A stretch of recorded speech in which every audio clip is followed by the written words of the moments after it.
Welcome back to another episode of Rock Boys Football. Luke Fickle, the Wisconsin Badgers, making the cross-country trip to play this USC team. And Dale, USC coming off just a heartbreaking loss. And I say heartbreaking because I think the sentiment, not only with the USC fans, but within that USC locker room is you probably should have won that football game. You were the better football team on Saturday afternoon.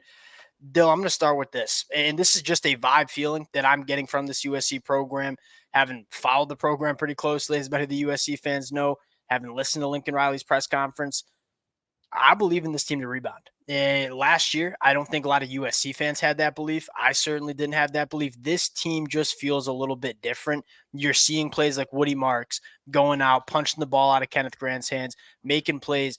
The effort feels different. I think the culture feels a little bit different. I trust this team to have a rebound performance after a heartbreaking loss against Michigan. And you look at Wisconsin, this is kind of a get right spot for USC, right? You have Wisconsin heading across the country with their backup quarterback. Now they're coming off a bye, but you kind of expect USC to put on a quite a good performance against Wisconsin Saturday afternoon. Want to fire into, kind of some of the key matchups, talk a little bit about what we want to see from Wisconsin and USC. Now, before we get into it, as always, just want to say thank you to you guys, all the support that y'all have shown the fellas for these game predictions and previews. They've been amazing. The boys can't thank you enough. If you guys do enjoy the content, consider subscribing to the channel. Much more importantly, let it fly in the comment section. And Dill, without further ado, I think we got to start with USC, specifically on the offensive side of the football. We obviously talk a lot of USC football. The USC fans are, I think, pretty pissed about what the offense looked like, specifically in the second half. Now, you saw USC made significant second half adjustments. Those second half adjustments surely did work. What do you want to see from this USC offense to kind of maintain the momentum they were able to build in the second half against Michigan? Yeah, and obviously, I think you meant they were pissed about the first half performance, and I would have been Yes. pissed if I was a USC fan because obviously, once they got to that more balanced attack in the second half, they were running the ball a little bit better.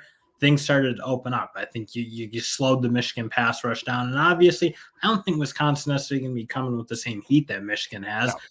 But I do think at the end of the day, you just want to see USC create more of that balanced identity. They haven't really had it all year. Even against LSU, they were relatively throw heavy.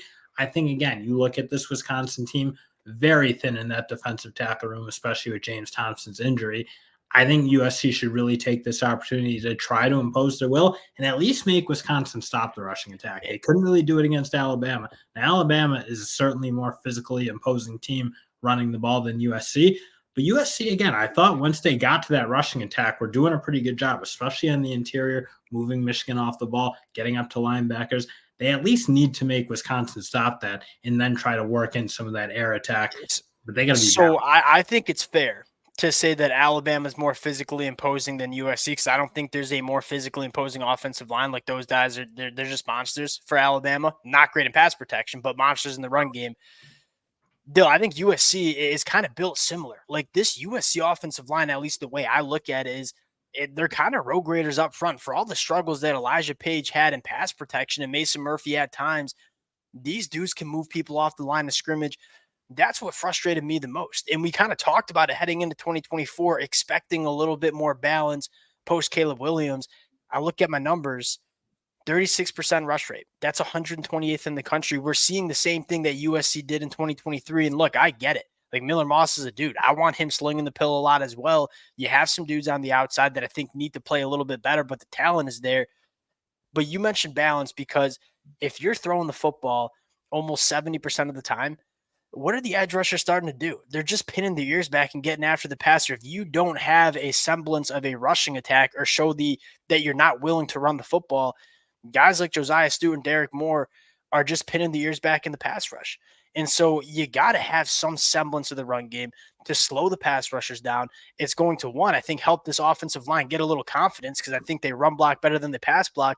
But more importantly, it's going to help out your tackles in pass protection as well. And I think the key to their rushing attack against Wisconsin is I feel very comfortable about them taking care of business on that defensive line. They will need to get to those linebackers, though, because the Wisconsin linebackers, I think, have been playing really well, Yeah, oh yeah. probably covering up for some real deficiencies in that defensive line. So, again, I think they're going to need to get up to the second level. I don't think they did a great job against Michigan doing it. I think Michigan, I think the scheme helped. I think they got those linebackers out of position a handful of times, and then Woody Marks and Joyner were making good reads, getting to open holes.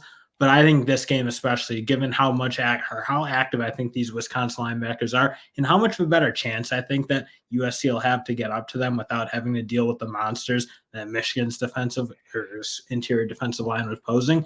I think that'll be something I'm kind of looking for because I think it's a good chance for them to really execute at a high level. And USC's been when they want to run the football, they're running the football damn well. They're top 30 in the country, averaging 5.3 yards per carry. Quentin Joyner's averaging 7 yards per carry. Woody Marks is averaging 6.5 yards per carry. Like you got dudes in the running back room. I think you have an offensive line that can get it done in the rushing attack. I want to see them go to it more. Secondly, Jacoby Lane needs to be a centerpiece, I would say, in this USC offense. And I get Zachariah Branch is a guy that you want to get the football to in space, but hasn't necessarily showed that he's a polished wide receiver that can consistently get downfield and separate and run polished routes and catch the football. Jacoby Lane's been targeted 11 times. He's caught 9 of those targets, drawn a handful of pass interferences. Whenever I watch USC on the film, when the football is going to Jacoby Lane in the air, like he's making a play on it. I would like to see Jacoby Lane be featured in this USC passing attack, especially with the injury to Lake McCree. And then I think secondly, Deuce Robinson's a dude as well. I think Lincoln Riley needs to do a better job identifying who the guys are in this USC offense and getting them the football.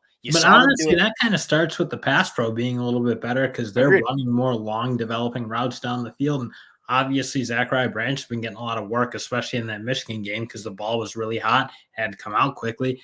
That to me is where you get into that balance conversation. I think that gets those two big dogs a little bit more involved in that offense. Again, Jacoby Lane, I'm kind of with you. He feels to me by far the most talented wide receiver in this room, and he needs to be the focal point of what they do. And you can do some other things too, like leaving a running back into chipping with the tight end. Again, I think USC needs to identify where that weakness might be, which is pass protection, specifically on the outside with the tackles, and just try to address it. Whether it's being more balanced on offense, whether it's having concepts like running back chips or tight end chips to slow some edge rushers down. If you can do that, this USC offense cooks. Moving over to the other side of the football, Wisconsin on offense, I think for lack of better, just kind of struggling to find an identity, especially with Tyler Van Dyke going down. You know, you go back 5 years, you think Wisconsin rushing attack.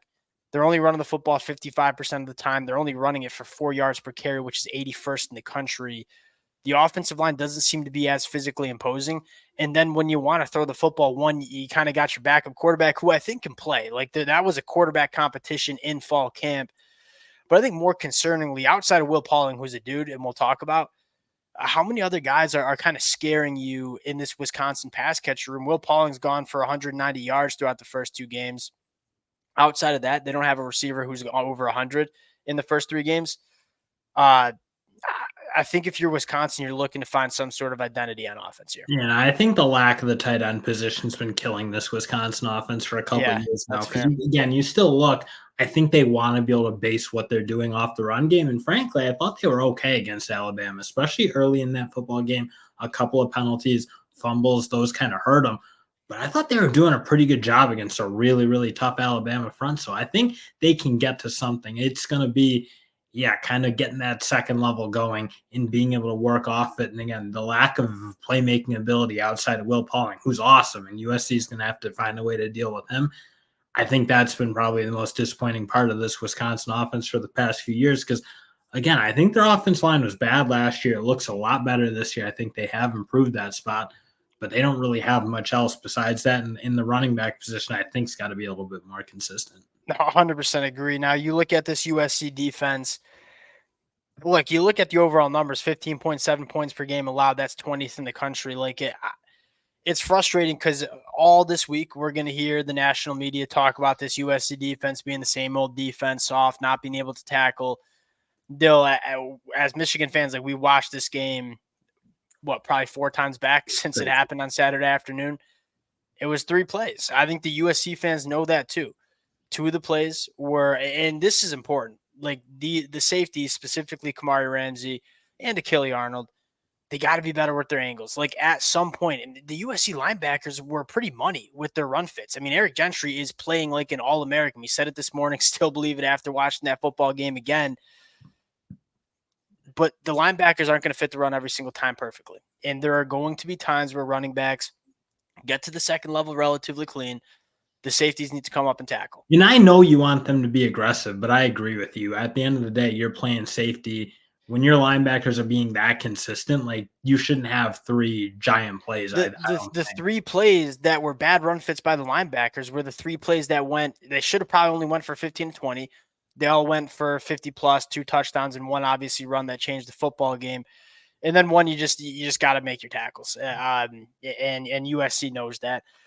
Look, on average, this USC defense is different. I'll continue to say that. Like Nate Clifton and Gavin Mayer are dudes up front. Barry Alexander's got to be better. Like they only played Barry Alexander 21 snaps in that football game to Gavin Mayer, Nate Clifton's 40.